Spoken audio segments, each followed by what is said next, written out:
దేవుని ఘనమైన నామమునకు స్తోత్రములు. ఈ వాగ్దానం వింటున్న మీకందరికీ మన ప్రభువును ప్రియ రక్షకుడైన యేసుక్రీస్తు నామములో శుభములు, మా హృదయపూర్వకమైన వందనములు తెలియచేస్తున్నాం. ఈరోజు దేవుని వాగ్దానం యోబు గ్రంథం 22వ అధ్యాయము 27వ వచనం. నీవు ఆయనకు ప్రార్థన చేయగా ఆయన నీ మనవి ఆలకించును. ఈ మంచి వాగ్దానం మన మంచి దేవుడు మనందరి పట్ల నెరవేర్చునుగాక. ఆమేన్. దేవుడు మన ప్రార్థనలు ఆలకిస్తే ఎంత బాగుండును. ఆయనకి మనం ప్రార్థన చేస్తేనంట ఆయన మన మనవి ఆలకిస్తాను అని ఈరోజు వాగ్దానం చేస్తున్నారు. మనం ఎలా ఉండి ప్రార్థన చేస్తే దేవుడు మన మనవి ఆలకిస్తారు?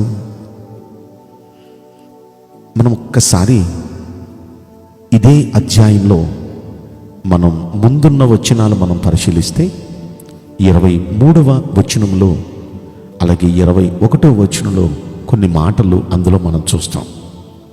23వ వచనం మనం చూస్తే, సర్వశక్తుని వైపు నీవు తిరిగిన ఎడల. మనం మన దేవుని వైపు తిరగాలి మనస్ఫూర్తిగా.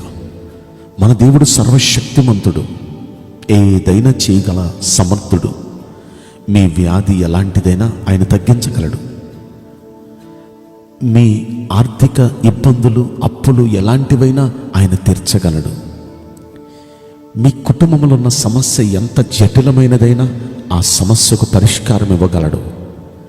వ్యాపారంలో ఎలాంటి నష్టాలతో, వ్యతిరేక పరిస్థితులతో మీరున్నా ఆ నష్టాలన్నిటినీ ఆశీర్వాదంగా మార్చి మీ వ్యతిరేకతలన్నిటినీ అనుకూలంగా మార్చగలడు. మన దేవుడు చేయలేనిదంటూ ఏదీ లేదు.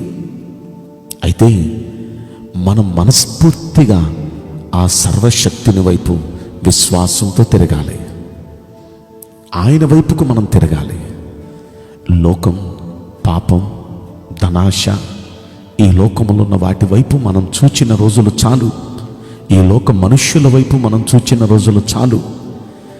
ఇకనైనా సరే ఏదైనా చేసే సామర్థ్యం మీలోనే ఉందయ్యా, నువ్వు సమర్థుడవయ్యా అని మన దేవుని వైపు, సర్వశక్తుడైన దేవుని వైపు మనం మనస్ఫూర్తిగా తిరగాలి. ఇది మనం చేయాల్సిన మొదటి మంచి పని. ఇక రెండవ మంచి పని, ఆయన వైపు తిరిగిన తర్వాత ఇదే వచనంలో అంటాడు, నీ గుడారములో నుండి దుర్మార్గమును దూరముగా తొలగించిన ఎడల అంటాడు. మన గుడారం అంటే మన గుండె గుడి, మన హృదయం. మన హృదయంలో నుండి దుర్మార్గం అంటే దేవునికి ఇష్టం లేని ఏదైనా, దేవునికి ఇష్టం లేని ఆలోచనలు, దేవునికి ఇష్టం లేని మాటలు, దేవునికి ఇష్టం లేని పద్ధతులు, దేవునికి ఇష్టం లేనివి ఏమైనా సరే మన హృదయంలో నుండి మనం తొలగించేసుకోవాలి. అలా మన హృదయంలో నుండి దేవునికి ఇష్టం లేని మనం తొలగించేసుకోగలిగితే కార్యాలు చూస్తాం. ఖచ్చితంగా మనం తొలగించుకోగలగాలి. ఎందుకంటే అది ఎంత మనకు లాభకరమైందైనా దానివల్లే మనం దెబ్బతింటున్నాం. మనకి ఎంత ఇష్టమైందైనా సరే దానివల్లే మనం నష్టపడుతున్నాం. ఈ రోజున మనం కడుతున్న కష్టాలు, మన నష్టాలు, మన ఇబ్బందులు, మన అపజయాలు, వీటన్నిటికీ గల కారణం ఏంటంటే దేవునికి ఇష్టం లేని ఏవో మనలో ఉన్నాయి. వాటి వల్లే మన ప్రార్థనలకు కూడా జవాబు పొందుకోలేకపోతున్నాం. 66వ కీర్తనలో భక్తుడు అంటాడు, నా హృదయంలో నేను పాపము లక్ష్యము చేసిన ఎడల ప్రభువు నా మనవి ఆలకింపకపోవును అంటాడు. మన మనవి దేవుడు ఆలకించకపోవటానికి గల కారణం మన హృదయంలో దేవునికి ఇష్టం లేనిది ఏదో ఉంది. అది తొలగించేసుకుంటే ఖచ్చితంగా దేవుడు మన మనవిని ఆలకిస్తారు. ఇక్కడ అందుకే అంటాడు, ముందు దేవుని వైపుకు మనం తిరగాలి. దేవుని వైపుకు తిరిగిన మనం మన హృదయంలో నుండి దేవునికి ఇష్టం లేని మనం తొలగించేసుకోవాలి.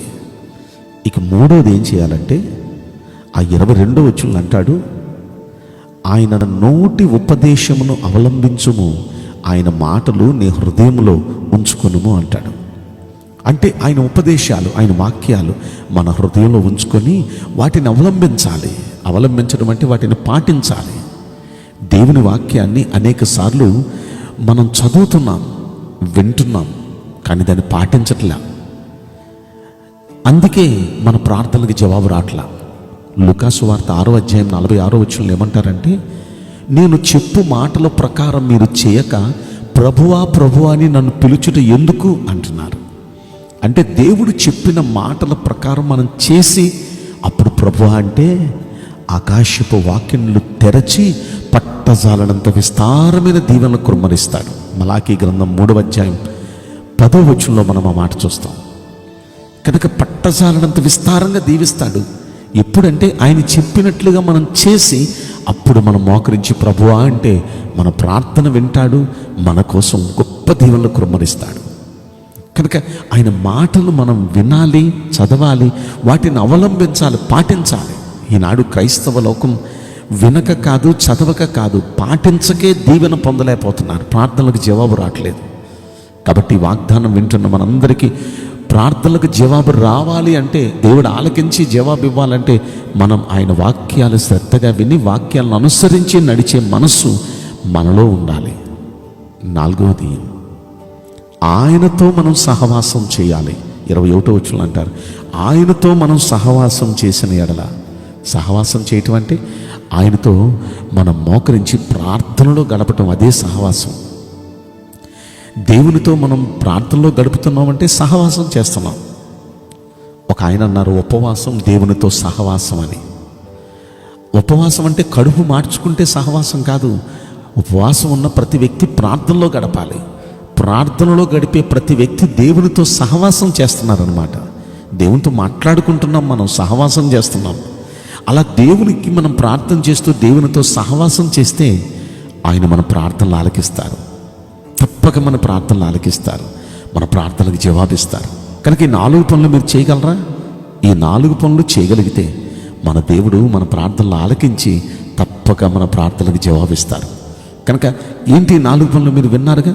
మొదటిది, సర్వశక్తిని వైపు తిరగాలి.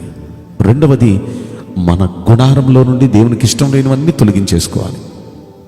3వది, ఆయన వాక్యాన్ని అనుసరించి నడవాలి. 4వది, ఆయనతో ప్రార్థనలో సహవాసం చేయాలి. ఈ 4 పనులు చేద్దాం. ఖచ్చితంగా ఈరోజు వాగ్దానం, మనం ఆయనకు ప్రార్థన చేస్తే ఆయన మన మనవి ఆలకిస్తాడు. ఈ రోజు నుండి ఇలా ఉందామా? నేను మీకోసం ప్రార్థన చేయబోతున్నాను.